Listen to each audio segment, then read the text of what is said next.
I want to talk today about some of the signs, I guess, that we miss. Some of the signs that we don't really pay attention to in any relationships. When the dynamics of that relationship changes, a lot of times we just kind of keep going with the understanding that a relationship or the level of relationship that we have with a person will always be as it is. Some of us have lived long enough now to know that that is absolutely not true. Just like our cars need checkups, just like our physical bodies require checkup and physicals, I believe that our relationships need checkups. I think that we should assess all relationships, and I talk from the standpoint of all relationships. The relationship, of course, in the home between spouses and family members, the relationship with your career and or with your job, that's extremely important, and or the relationship that you have with friends and colleagues. We cannot always think, we cannot always feel that all of these relationships will stay where they are. There will be times when there are required of us real and serious relationship checkups. Where we really just need to check. Hey, Angie, I see Angie on. Cortez, I see you on. Hi, Nakanza, I see you on. Bishop Grant, glad to have you on. Hey, Pastor Gwen Curry, glad to have you on. Kalia, glad to have you on today. You all come on and talk to me. I'm doing well, Pastor Obi. Thank you for asking. Thank you for asking. Hey, Chario, glad to have you on. Antonio Juarez, glad to have you on. I want to talk about the dynamics of relationships. When they change, I say to people all the time that one of the worst things we can do is only change relationships or the dynamic of relationships when there has been an issue. Seems to me that that's a really immature way to realize that a relationship has shifted. And I want to be very careful and not to utilize the word ended. In some instances, they do end. A shift is really what I want to talk about.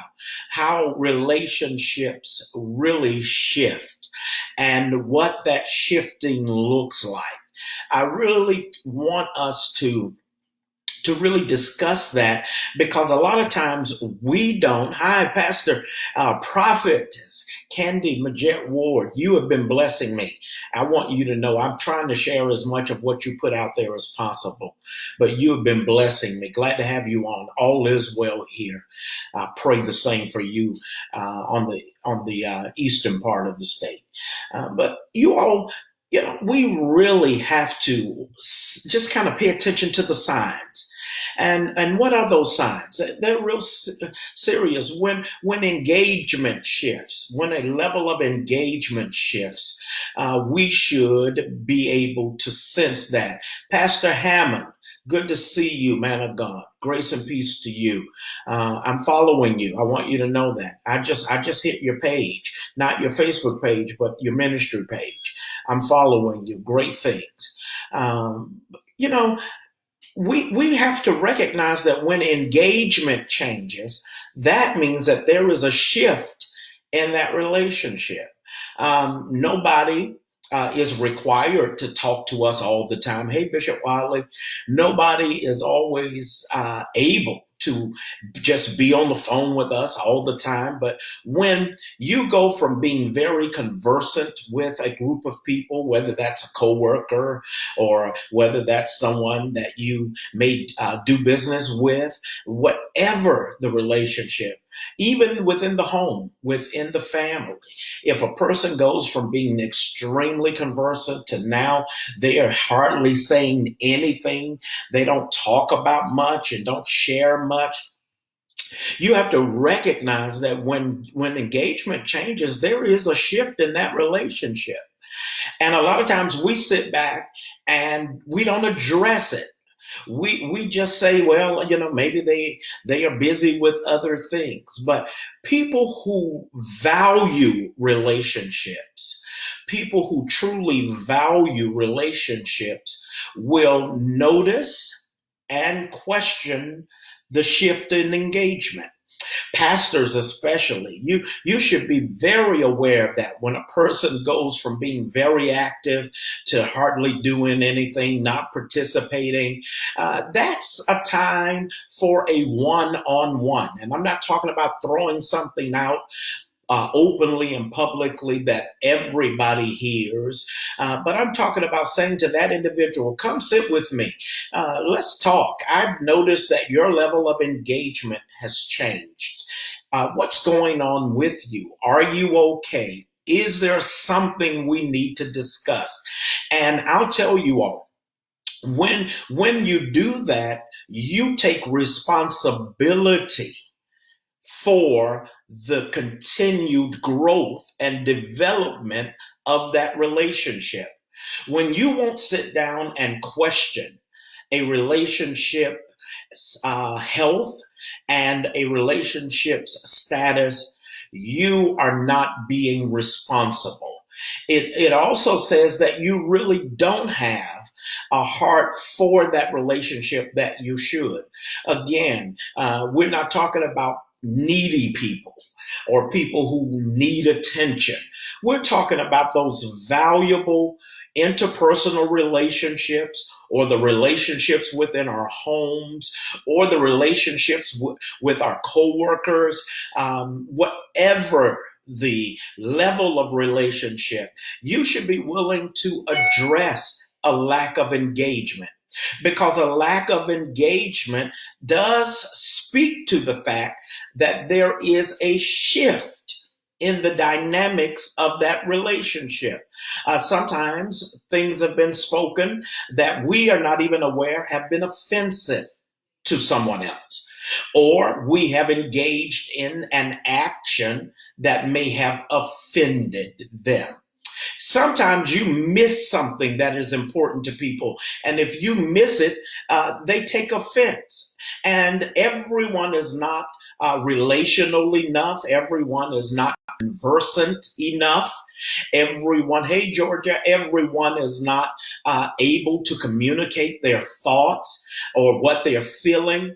And you have to take some responsibility for that. When the dynamics of that relationship begin to shift, you should question it. You should question, hey, are we good? Is all well? Did something happen? And then be willing to hear what that response is. Hey, Elder Tara Butler, good to have you on. Be willing to hear what that response is. And here is the key. We have to learn this over time. We don't engage in conversation with people just so we can hear them to give a response. If I'm only listening to you to respond, I'm not really hearing you. I want to say that again. If I'm only listening to you so I can craft or draft my response to you, I'm not really listening to you. Because listening is not just audible, but listening is very much being able to catch the heart of what someone is saying to you. Because a lot of times, and again, I say this because I am very, very serious. Hey, Portia, glad to have you on. I'm very serious about this. Portia, I know you're staying safe there in New York area, but just know I'm praying for you and I'm thinking about you and everyone in that area. But you can't always assume that people know how to communicate what they're thinking or how they feel. And so when you sense a shift in the dynamics of that relationship, you question them, be open to really hearing their heart, receiving what they are saying. Not just, a lot of couples, and I do a lot of counseling with couples, and one of the things that I discover is that couples a lot of times are going back and forth with each other and nobody's listening. Oh, they are responding. Well, you just said such and such, and I want to address such and such. But are you hearing the heart of what is being said? Are you listening? Georgia, you're absolutely right. Listening is a vital skill, and it is a skill that everyone does not possess. We have to train ourselves to listen. And we also, and you all get this, I think this is going to be really helpful. We have to also train ourselves to listen in the language those we communicate speak. I want to say that again. You don't just need to listen, but you will sometimes have to train yourself to listen in the language the person you're listening to speaks. We don't all speak the same language. And I'm talking about our ability to communicate when we say what we say. I talk a lot about my study in linguistics, and being a linguist is really about not just hearing language, but understanding the etymological root words and where words derive from, but also the way people utilize language within their culture. Angie, it is helping me too, because I know that sometimes I can hear what I want to hear.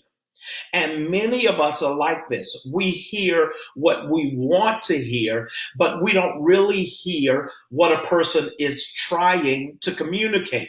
So when you are in a relationship on any level with a person, we have to be extremely careful that we learn their language. Everybody's familiar with the 5 love languages.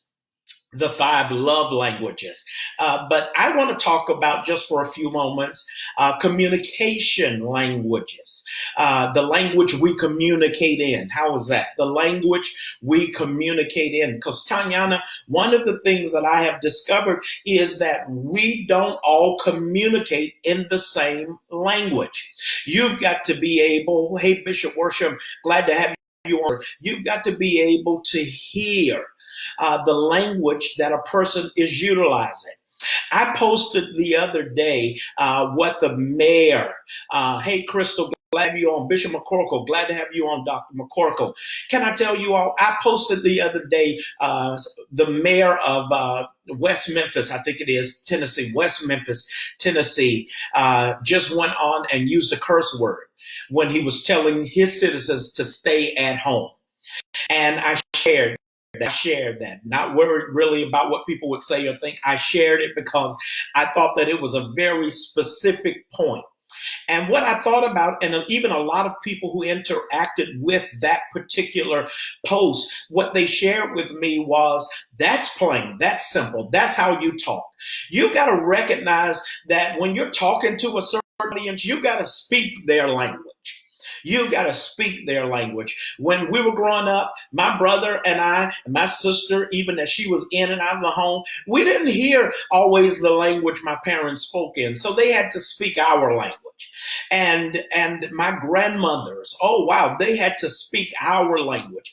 But then they taught us how to speak their language, because we would get, popped, we would get hit upside the head or something. We have to recognize that you have to speak to people where they are